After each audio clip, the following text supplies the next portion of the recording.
Hey Erin, welcome to the Hidden Wire podcast. Great to have you here today. Yeah, thanks for having me on. Good to be here. It's awesome. Whereabouts are you? I am in Texas. I'm in East Texas. So it's the pretty East. tree-filled part of Texas, not like, Oh, desert and tumbleweeds. That what normally people think of as Texas. It's lots of big green trees, lots of humidity. It's very humid and hot today in January, which is not unusual for us. still with the famous Texan barbecue? We do have good barbecue. Yeah, that is Yeah. true. I haven't been yet, but it's on my bucket list, so I'll Yeah, get it's there sweet. The eventually. sauce is sweet. So if you like a vinegar sauce, it's not might not be your thing, but it's still pretty I'll give anything a go. That's good. awesome. And look, congratulations on the launch of your book. You've got a copy there. I can see it in the background for those watching this Yeah. online on YouTube. But the book title is Live Beyond Your Label. So it's a holistic approach to breaking old patterns and rediscovering a healthier you in mind, body, and spirit. And I know there's a bit of a story behind this and what's brought you to your work. You work now as I guess, a mental health coach, would you say? Or Yeah, just yeah. I health work as a coach? functional nutritionist, integrative health coach. Yes. My Yeah, training's in functional medicine. functional So medicine. Okay, I'm curious to learn more about that too and what that means. But yeah, you've got a story behind why you wrote this book and what's led you into this field of work. Can you share that with us a little bit? I'd love to. Yeah, I often share with people that my passion comes from my pain. So my passion from mental illness stems from the fact that I was diagnosed with three different mental illness labels by the time I was 18. So first I was diagnosed with PTSD. I was diagnosed with depression following that, and then finally bipolar disorder, which is a really big, scary stigma carrying diagnosis for a lot All of right. people. But At what the had age of happened 18.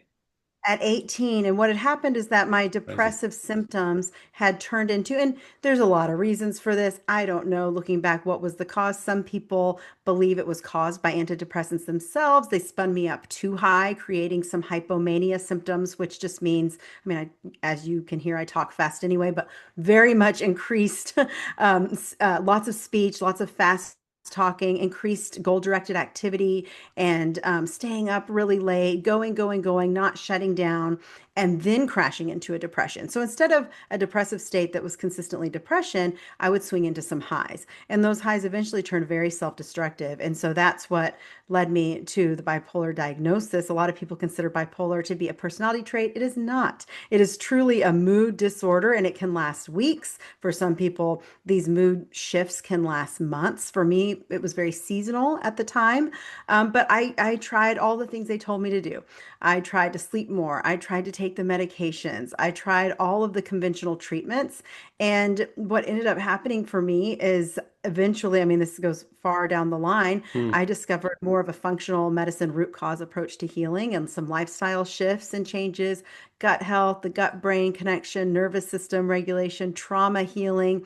And that really was the key to unlock a lot of healing for me. I have been symptom free now for almost 2 decades. I often joke that my husband's a trauma therapist, he's a licensed therapist. And I joke that if anybody would know if I had symptoms of my mental illnesses, he would know, right? But he says he's never seen me in a truly depressed state. He's never seen me in a manic or hypomanic state. Now I'm a high energy person.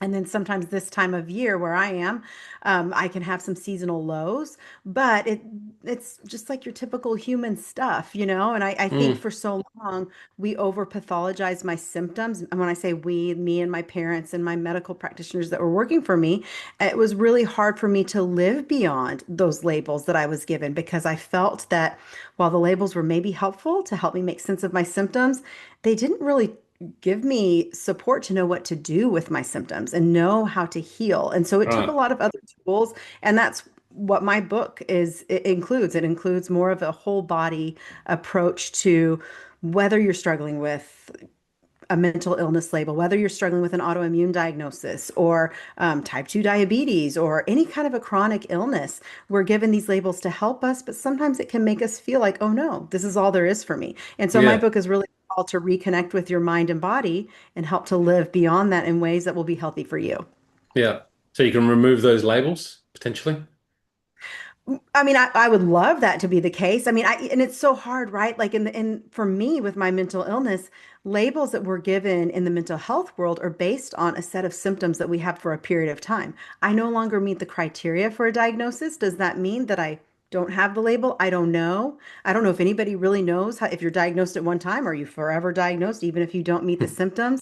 That's What would you I say? What would you say? Would you say you'd remove those labels? I mean, it sounds like you I have. don't feel that's a great question. I don't feel like I identify as somebody who has bipolar disorder or depression. I feel like yes, I have I would say my PTSD is the biggest hindrance for me. I would say that that's always something for those who suffer from PTSD and trauma symptoms that creates a nervous system disruption on that can impact a cellular level of function. And so that's No. something I'll probably I could easily say that that's an active work in my life trying to move past that. But yeah, I don't know if I would identify myself as somebody who has an active um, manifestation of bipolar disorder or depression. That's not accurate Okay. for me today.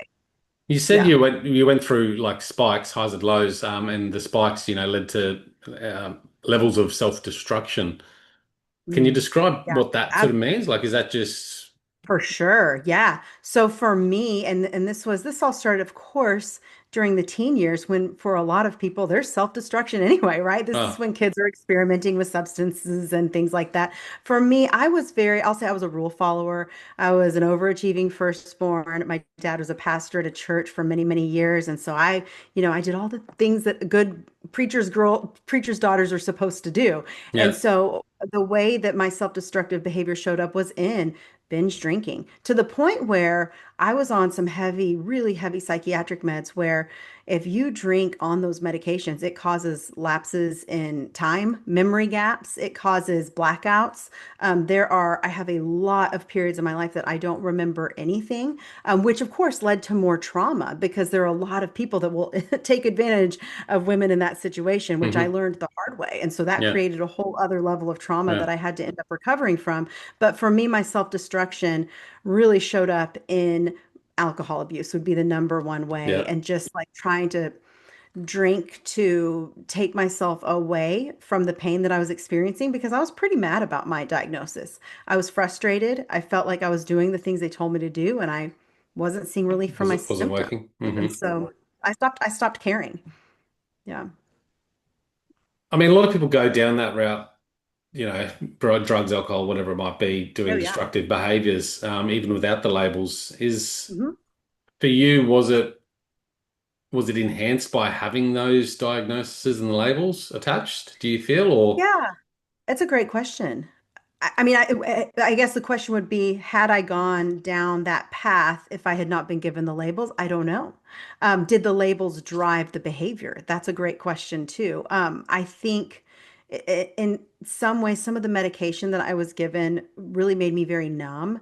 And so alcohol made me feel things again. It made yeah, me feel more like I could feel something, anything, because a lot of the mood stabilizing medications they give for hypomania, mania just make you feel very flat. And I don't yeah, like feeling that way. I'm a no, person with a lot of emotions, a lot of feelings, and I love living my life. yeah, And so that alcohol kind of gave me a zap back into something until it became blackout nothing, which is not helpful for anybody. So it's a yeah. great question. So one helped the other, and then didn't help in the longer term. Yeah. I mean, I guess there's a lot of people living without, the diagnoses and maybe in those states of Mhm. living. And maybe they're not aware of it because they don't have any attachment to a label. So maybe the labels helped you become more aware of, actually, this is probably causing me more pain than it's actually benefiting me. Possible.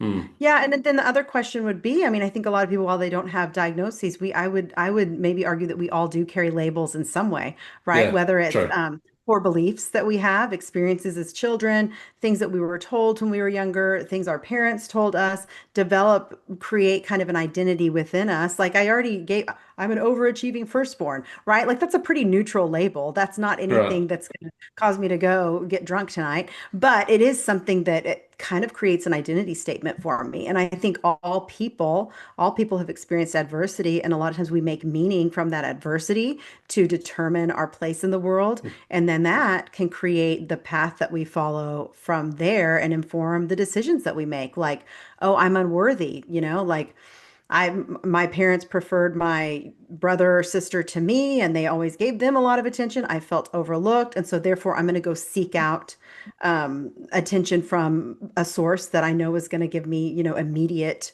gratification in that way, or Yeah. whatever it is, right? Like I Yeah. think that we all probably have some sort of label that drives Well, us to do yeah, what. that makes sense. So whether it's a diagnosis label or just your self-identity, Hmm. certainly those drive, like you said, behaviors, which could be Yeah. healthy or unhealthy in many ways. Hmm. Interesting stuff. What I feel like in today's age, these labels are given more frequently and carelessly. Mm. I could be wrong, but I've got two children myself, and I know through schooling and all that sort of stuff that there's many kids with ADHD and this and that. And sometimes I think I have ADHD, but I've never been Hmm. diagnosed, and I just accept, I'm like a bit like you, maybe a bit hyper, and I've got an Hmm. active brain and like to do things. So, do you feel that that's the case in society today, that labels are given a bit carelessly and too frequently? Yeah, I mean, I think it kind of depends. Is the label giving you the support that you need? Is the label that you're receiving offering, like for in the case of a child, for example, I was in teaching in public education for a long time, and a lot of kids would get specific diagnoses or labels in order for them to get the support they needed to receive to get them through the school day or to help them take tests, things like that.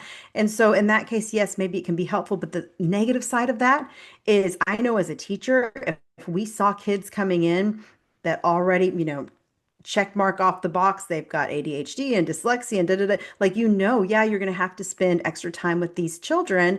And for many, I think people just by nature of who we are, it's not a negative for that person, but it's like, oh no, what does this mean for me? This kid has this label. What is this? What are they bringing to the table? What are they bringing to my classroom? Is this going to cause disruptions? Things like Right, that. And that's so then the interesting. kids internalize that. And so I think that So you I could treat go people both ways differently with when you that. know the labels, right?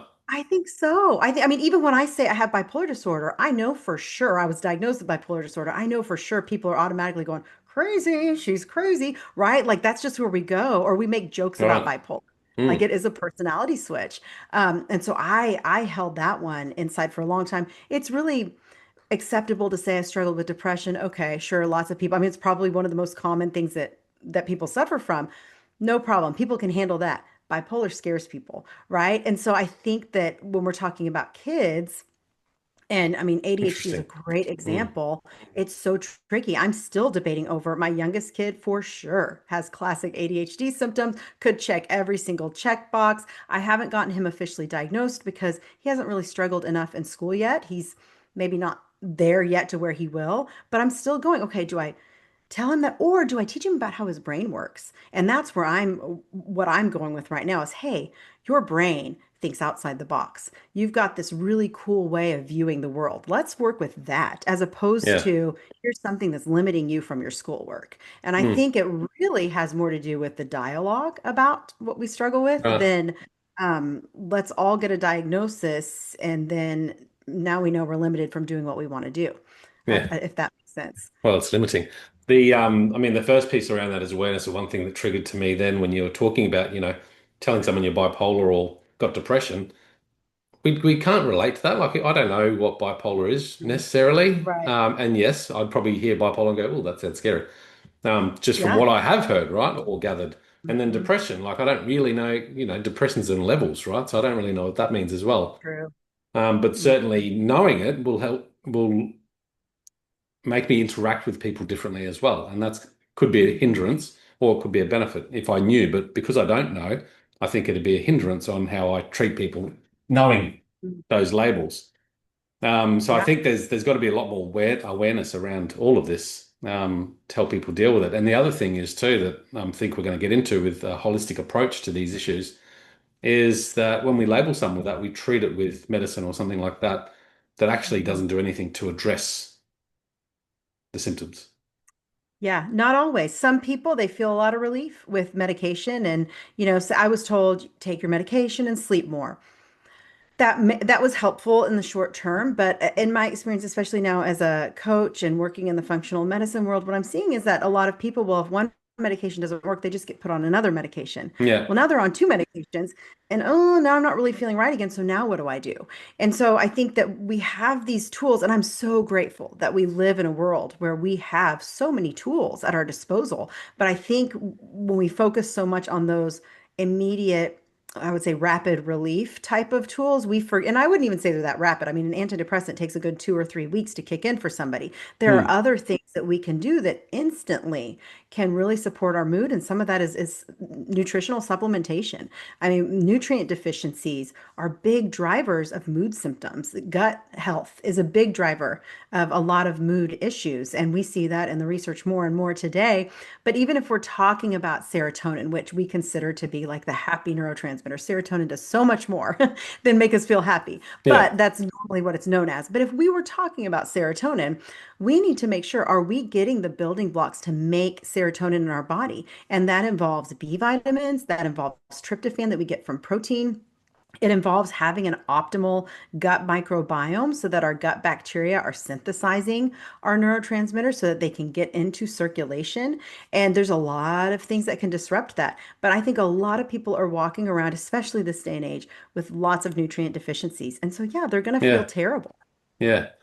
That's right. And I think you're spot on when it comes to, it's a short-term band-aid solution, which may not help you longer term.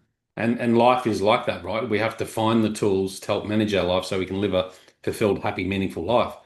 And that's long term. We can't find the band-aid solutions of jumping onto TikTok and scrolling. That's not going to be a Yeah. long-term fix, right?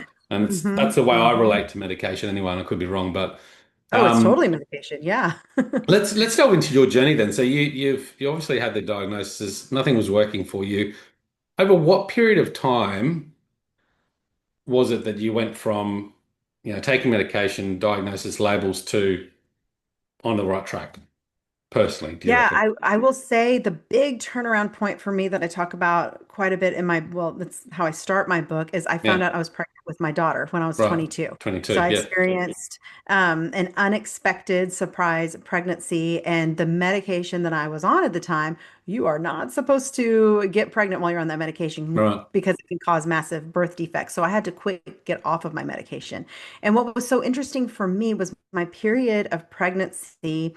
And I've heard this can be the case for women with lots of different chronic health issues like autoimmunity, things like that. I really went into remission from my symptoms. And it was an incredible Right. time of peace for me, whether it was from my hormones leveling out through pregnancy. I often joke if whatever those pregnancy hormones are, if I could just take those all the time, I would feel great because I have 3 kids total. And through every pregnancy, I felt really balanced, really well. So I think there's a hormone piece that played into my Absolutely. mental health issues. I mean, women are we've got lots of different things going on at all times. It's very complex. And so that was part of it. But the birth of my daughter, and that even just the postpartum period was pretty balanced for me. I moved. I ended up pursuing my teaching certification, and that job was very routine, very stable for me, which is a big deal for people who struggle, especially with something like bipolar disorder. They need a stable routine. They need something where it's like, I go to work from this time to this time. Like the work that I do now, if I was actively struggling with my bipolar symptoms, would not work because every day is a little bit different. I'm a little bit more, I mean, I'm writing some days, I'm podcasting some days, I'm working with clients some days. It's not super routine. And I thrive with that now. But back then, I really needed some stability. So that was the first key, I think, that really helped me. Interesting. Then, knowing that I had a daughter who I needed to get her on a sleep schedule, that put me on a sleep schedule. That helped me in a huge way because before that, I was, adolescent in college, staying up late, sleeping in late, depending on when my class was, that kind of thing. And that did not do any favors for my circadian rhythm. It really disrupted things. And there's a lot of research in circadian rhythm disruptions and mood disorders. Lots of research there. Makes So I think sense. there's a connection for me there. The other piece that gradually, and these were all things like baby steps that gradually happened for me, was exercise, movement. I was an athlete in high school, loved moving my body, and then of course, got to college, just stopped, didn't have a reason to. And because I had a young daughter, I decided I'm just going to start running. I'm going to see, I've never been a runner, never liked running. I'm just going to start there. And that bilateral movement was so soothing for me. Now, I am a terrible runner. I'm super slow, but it really did regulate my breathing, regulated my, like I said, that right left movement is really Yeah. soothing for your brain. So I got into that. And with that came weight training and eventually turned into yoga and all forms of movement. But just movement alone, I think what we so underemphasize the importance of it, but now we have the research that shows that exercise can be way more effective than medication or talk therapy for Mm, depression. Not mm, saying anybody should just hop off their meds and go run or hop off their meds and just or stop seeing their therapist, but it really can be an extra therapeutic tool. And yeah. so that was something that was helpful for me. And then came the food piece and the gut health piece. And so it was just little by little. And I think that's what I really would love for people to understand is it doesn't have to be oh, just change all of your life all at once. But just by establishing tiny little changes in your habits here and there, it really goes a long way. But the key is what is something that you're going to stick to consistently? Right. Because I loved trying lots of different things. I loved trying lots of different diet plans. I loved getting on the next, whatever the next thing is. But for me, I needed slow, tiny changes over time, and that made a big difference. And Yeah. I would say that really, I mean, that was a period of probably 5 to 10 years where I just continued to make different health changes. And then one day I was like, I feel pretty good, and asked my psychiatrist, should I try weaning off of my antidepressant because I haven't had any issues in a while? I feel good. And so that was another layer that Stepping stone. I used a Mm. whole support team for. But it really was little by little over time. So like 10 years, right? Like It was a good that's the 10 years reality from of change. Yeah. Yeah. Yeah. Um, I mean, from about 22 to 32 is that whole mm. period was a time of growth and healing and processing. Were you studying there, like doing courses and things throughout that journey, or were you just self-learning? No. It was self-learning and it was just I love now I do love learning. That probably is a medication for me. Like you said the TikTok scrolling. I mean, there's something about you get a dopamine hit with novelty, right? So Yeah. learning new information. I mean, give me a research article that's new and I mean, I I love that kind of thing. It's fun for me. So Yeah. yeah, it was over yeah, on my own. See, I think that's like for me too, and it's there's so many fads and diets, and this is what you should do, and things Mhm. change from week to week, and so people would just get confused. What do I do? I don't know, Mhm. and I guess fall back into just their common knowledge and what they know. Mhm. Whereas it sounds like you just kept pushing those boundaries and going, well, hang on, let me try this, let me do that, and then understanding what felt better for you and Right. continuing And to knowing that pursue I that. have And I don't know if most people have yes. that level of resilience and persistence to be able to go through the 10 years that you've done. That's that is true. And it wasn't even something I would say that was intentional all the time. It was just like, huh, I feel really good when I'm working out this number of days a week, or I feel really good when I'm not eating pizza. I mean, that was a big, I joke, pizza is my gateway drug. I very rarely have pizza because if I have that, I notice that all I want for a period of time is food like pizza and the carbs and So the delicious. anything that's, oh my gosh, right? Anything that's super carby and fatty like that, like it's almost like a drug-like effect for me. And so I Yeah. just, but it took, and this is what I want people to hear too, is like, and a big part of my book is body partnership and finding and understanding that your body won't heal until it feels safe to heal, until it Yeah. finds safety. And so that means tuning in and going, okay, what works for me? I mean, I love pizza. I feel good right when I'm eating pizza. It's afterwards. That's where things shift. I love staying up late at night, especially if I'm reading a good book or researching something, or but how do I feel the next day?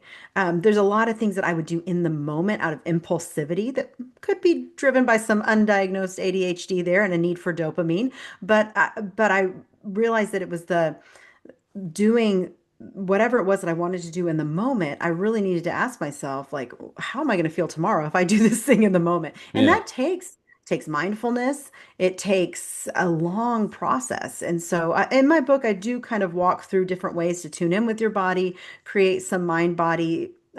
supportive tools, whether it's through nutrition or whether it's just through breath work and learning to tune in with your breath or movement or different exercise practices that you can include. It's lots of different tools.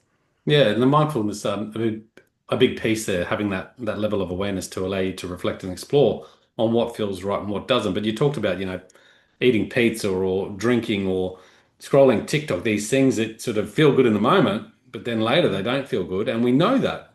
Common knowledge Yeah. isn't always common practice. So we know that, but we keep doing it. I hmm mean, I'm assuming you hmm have it, and I still have things that I do, and I go, why do I do Oh, that? yeah. Like it doesn't make sense why I do it. So to break those formations is very hard. How do you advise someone on, stepping through those challenges? Is it again just baby steps, finding out one thing they can start doing and then just building it?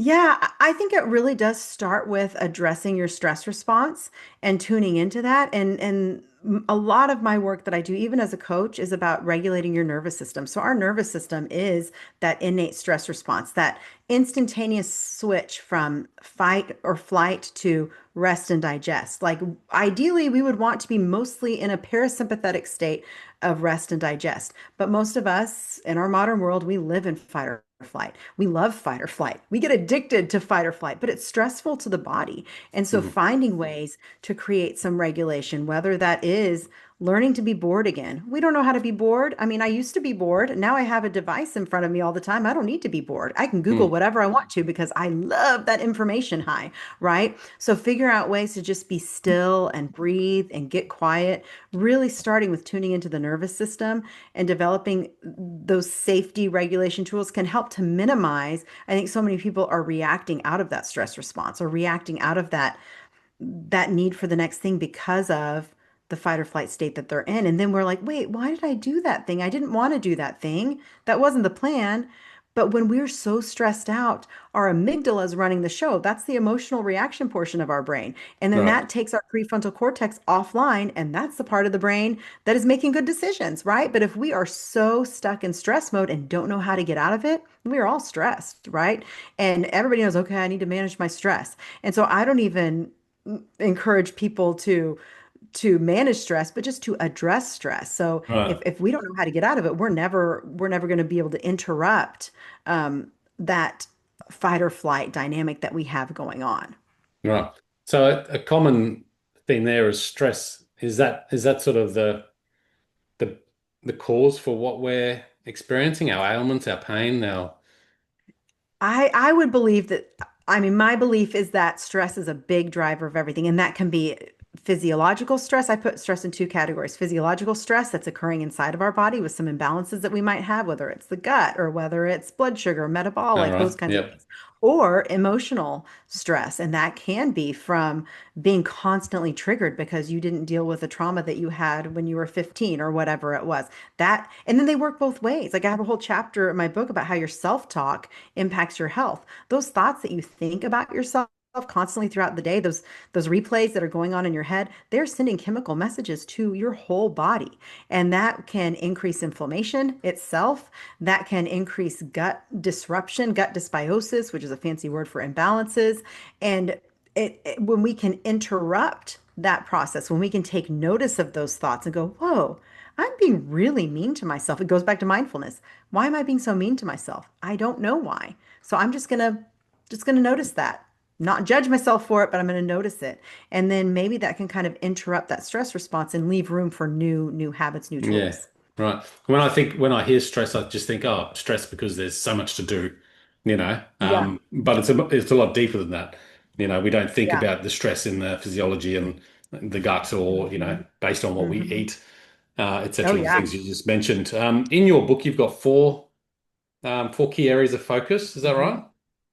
Yeah, it goes with the acronym again, former teacher here, the acronym LIVE. And so L is that learn to address stress piece, where I do talk about the types of stress. And I do one thing to remember about stress, it's supposed to be helpful. It's supposed to help make us more resilient. That's why we work out. That's why we exercise. It creates stress on the body. It's just the stress over time is problematic. So that's the first part is Right. L, learn to address stress. The second part is identify root issues. And so with root issues, In the functional medicine world, we think a lot about like the physiological root issues, but in my book, I mostly talk about the trauma factor. And do we even know how to identify emotions and feelings and how those are showing up in our body? One root issue I see a lot is the need to look for a magic fix. We all want a magic fix. Hmm. So we keep turning to the next thing to think it's going to be the thing that fixes us instead of tuning into the needs of our body. So I talk about that. I talk about habits, how to think of our bad habits as old friends as opposed to bad habits, because that's a negative connotation for our body. The V stands for add variety to your diet. So that's where I talk about having a healthy relationship with food, restoring an optimal eating environment so that we can, I always say, a body in stress won't digest. It's my favorite thing to tell people. When we are stressed out, we're not digesting our food well because there's no sense to stop for a snack if you're running from a tiger all the time. Physiologically speaking, your body can't do it. And if your Right. body thinks you're It's running from a interesting. tiger because you have so much stress, it's not going to digest food. So that's a big part of it. And then adding in nutrients that are helpful. And the last piece is the E, exercise your body and brain. So exercise is not just physical exercise, which I'm a big proponent of, but also just creating healthy sleep patterns and times for rest, times to slow down, and then healthy emotional regulation, which is very difficult, especially if you've been diagnosed with anything. It's really hard to know, okay, how can I tune in? The emotion that I'm experiencing, is this a symptom of my illness? Is this a real true emotion? Am I believing things that aren't true? Like, how do we learn to do that? I think for a lot of people, that's a big Mm. hurdle to overcome. Yeah. I like it. And in your book, you share a lot of tools that practical tools that people can use to help them with these matters. Let's unpack some of those a little bit. So, learning to address stress, that's your first pillar. I don't Mhm. know if you call it a pillar. Yeah, yeah. I don't even call Um, it a step. Yeah, it's a tool. Yeah. but I mean, I guess, how do we, like, if we know we're not feeling right and even if we don't have a label necessarily, how do we identify that? I mean, is it a matter of just sitting down, okay, what's stressing me or what in my life would be creating stress that I could potentially work on? Yeah, and it's determining what kind of, do I have some physiological stressors that are going on that are Mhm. burdening me? Is it emotional? And I talk about the two types of stress that are draining us. That's the very first chapter, and going into what those are, what you could be experiencing if you are struggling from that, like what are your symptoms, that kind of thing. Right. Okay. So identifying that and the root causes you talked about as well, the root issues of those stresses. Yeah, yeah, and the root issues, it has to do with like what is driving the constant for so many people. It's this, I'm like, I know that I'm struggling, but I don't know how to feel better. Like I don't know how to take those steps. And those root issues and for so many people, trauma is a big one. We all have experienced adversity. That doesn't mean that everybody has had a trauma response for it from it. That's very individual to if the person was able to be tended to after the traumatic event, if they were given tools to support themselves after they experience that adverse event, or for some people, it could be ongoing, what we call complex trauma, which is like not a big T, like big scary event that happened constantly, but like just like a Yeah. minor like bullying over time or really negative parenting over time. What that does is it creates unsafety in the nervous system, and the body kind of then goes into that fight or flight dynamic, not even knowing that you're doing it. Mm. And that is something that can be, and what I say in my trauma chapters, it's something that we need to grieve. Sometimes we need to grieve the stories that we didn't get to live because of what we had to go through with trauma. And we need to grieve for those parts that didn't get tended to, and just acknowledging that and knowing, like, I didn't feel safe to recover from that incident, didn't have that. And now I know that. And now that I am who I am, and now that I'm an adult, I know that I can look back with compassion and kindness and find ways to move through that. And then I talk about somatic tools to help support that response. Okay. Where would someone, like, what would be a good, useful starting point for someone listening to this conversation to help them self-diagnose and go through, obviously getting your book and having a read of that would be a good start, but Yeah, yeah, I would say, I mean, I think my book is a good start. There's a lot of information in there, but it is broken down I had an amazing editor that really helped me to break it down in ways that I think is pretty easy to understand. There is an Yeah, Audible version for a lot of people. They perfect. that seems to be a little bit easier to absorb in the Audible version than the written version. But I think that that would be a really great starting place. I'm on Instagram as well. I share a lot of things there, and often offering freebies. So like different a food is mood guide. I have that out. I've got Right. lots of different other resources and tools. I put a lot of information out there for free just because I know what I was searching for at one point. It was just how can I get support and feel like I'm not alone? And I think for many people, they just want to know that they're not the only ones that feel this way, and Mm. that there is hope. Would you subscribe any mindfulness meditation practice to your patients or to people listening to get them Yeah. started to build that self-awareness? Because I think there is a lot of busyness and stress in society today. And for me, it's like I don't think people feel safe to actually do something different. Like to say, oh, that's very Yeah. nice, spending half an hour in silence or reading a book at night or going, I don't have the time for that. Hmm. And so probably feel very guilty and about even giving themselves that Yeah. opportunity. And that Um, makes it worse. Yeah. well, yeah, yeah, we need Yeah. to create the space for those things that matter. But there more and more there's seems to be no space. Yet ultimately there's plenty of space. We just need to become aware of that.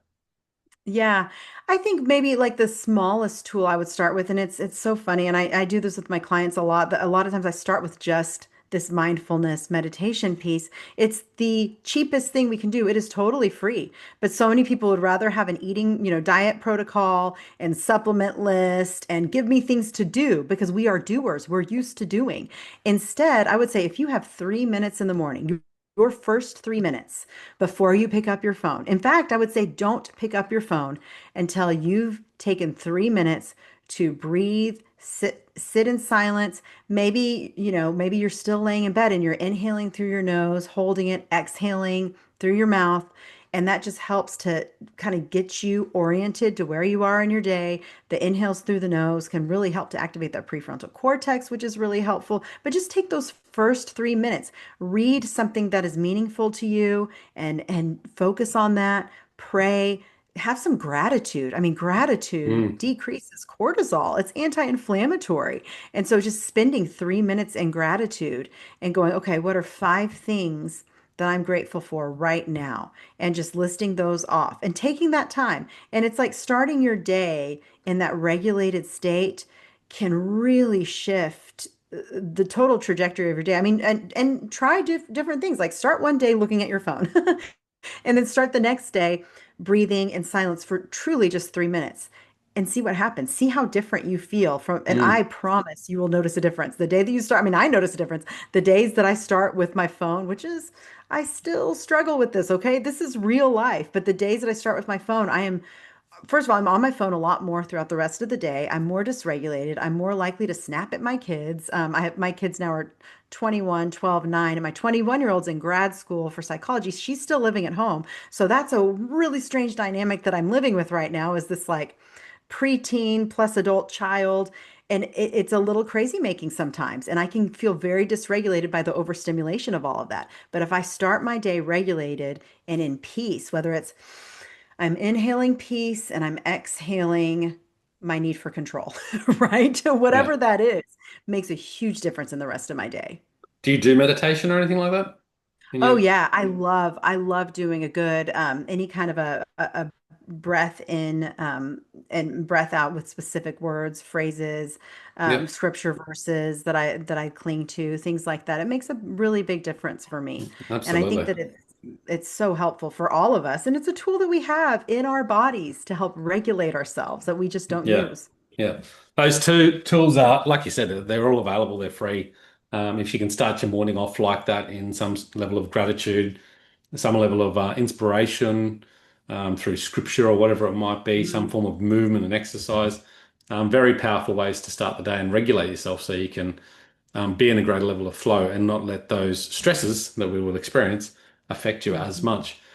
And so just one tool from your book or one chapter maybe from your book that you'd say is your favorite, and what would you like to Ooh. share from that? Gosh, I really do think my very favorite chapter is how your self-talk impacts your health, and that's chapter 4. Right. That's a huge one for me.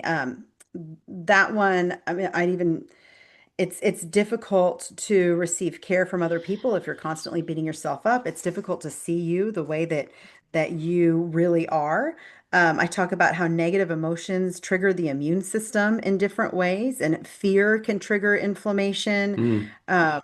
And let's see, where I talk about the gut-brain axis and the changes there. That was the one that was the most fun for me from a research perspective, really digging into, like, we know that like the gut and the brain are communicating with each other. We know we get anxious, we can feel it in our gut. We get butterflies in our belly, but we don't always think about when we are anxious, what is that doing intracellularly to the rest of our body? And Yeah. uh, so, I mean, That's it's interesting, isn't it? there's I've a had a lot few there. guests on the show that we've delved into that topic, the gut-brain Mm, connection. Fascinating.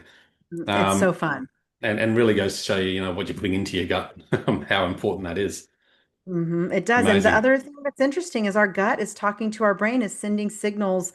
Eight of the, I would say 80% of the time, the gut is talking to the brain more than the brain is talking to the gut. Those nerve fibers are going up as opposed to down. So that does matter too. What's happening in our gut is Yeah, majorly wow. affecting the brain. So yeah, I love that. I mean, I just finished writing my second book, which is going to be Oh, more wow. a therapeutic look at nutrition. It's very much more of a nutrition deep dive. So I talk a lot more about Good the on you. gut brain in there. Yeah. Well, looking forward to that. We'll get you back on the show when that's out, and Yeah. we can discuss that topic in more depth. The negative self-talk, you talked about that briefly just then as well.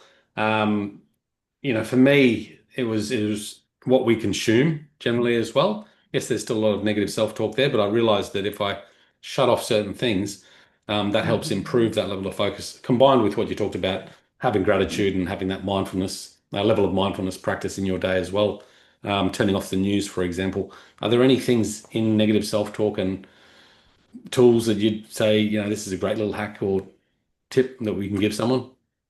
Yeah, I mean, I think it goes back to like what you just said, the inputs. What are you consuming? What are you believing about yourself? Yeah. What are you, or what are you not even meaning to believe about yourself? And I think also welcoming the negative self-talk as a way to get curious. Like this maybe has been protective for me. Like for me, I would say I have a really strong bully in my head because I'm kind of time blind. I don't always show up on time to places when I need to show up on time. So I have a bully in my brain who is telling me, oh, don't be late because you know what they're going to think about you if you're late, or don't, that has been motivating for me. So I think sometimes we need to tune into that negative self-talk as a way to go, okay, why has this been protective for me? The Mm. chapter that I have Right. right before, I believe it's right before the negative self-talk, is about overthinking and how overthinking is protective. A lot of these things that are going on in our brains are typically protective on some level. And so my question with the negative self-talk, if you're in a pattern or you've been in a pattern of negative self-talk, I would want to know, how has that helped you? How has that served you and been protective? And can you let that go? Can Mm. you ask that bully to step aside and leave? Because you probably developed that bully at a very young age when you felt like you needed that support. Maybe that bully in your head is in the voice of your mom or dad or a grandparent or a caregiver. But can you tell them to step aside? And you're an adult now, and you don't need to have that bully in your head all the time Mm. anymore. And so it's more about developing curiosity and compassion for it, and realizing that, like, I mean, my bipolar symptoms were supposed to be protective. I truly believe my body was trying to protect me. That depression sent me so low that I think the hypomania mania was my nervous system going, oh no, we've been in shutdown for too long. We better flip it to the other side. Yeah. And so while it never felt comfortable, it didn't feel protective. I believe it was. And I think that's true for a lot of the shifts that we experience in our body that we get mad about. They're Mm. protective. And our Yeah. body's trying to find balance if Yeah. we can just step aside and get curious about it. Yeah. Yeah. Absolutely. Very interesting stuff. The whole awareness piece around all these topics really fascinates me, and being able to create that space so you can have that awareness about what am I thinking and what are these thoughts doing for me, how I'm feeling and what's happening there. If you don't have that space and that awareness, then it'll never change. So I think that's a fundamental foundation for all of your work. Thank you for coming on. Looking forward to your next book as well. Best place to reach you, erinkerry.com. Is that correct? ErinBCarey.com. Yes. Aaron I B. couldn't Kerry, I get Erin apologize. Carey, but I have Erin B. Carey. Oh, that's good. ErinBCarey.com. And then I'm on Instagram. Sparking Wholeness is my Instagram because that's the name of my podcast is Sparking Wholeness. So that's Perfect. where that comes from. Yeah. Love it. Love it. Well, I'll stick all the links in the show notes, guys, for listening out there. Reach out to Erin. Thank you for coming on the show. Erin, thank you so much for coming on and sharing. Really appreciate you being here today. Yeah. Yeah. This is a fun talk. Thanks. Thanks for having me on. Cheers, everyone. Until next time, peace, passion, and purpose. See you soon.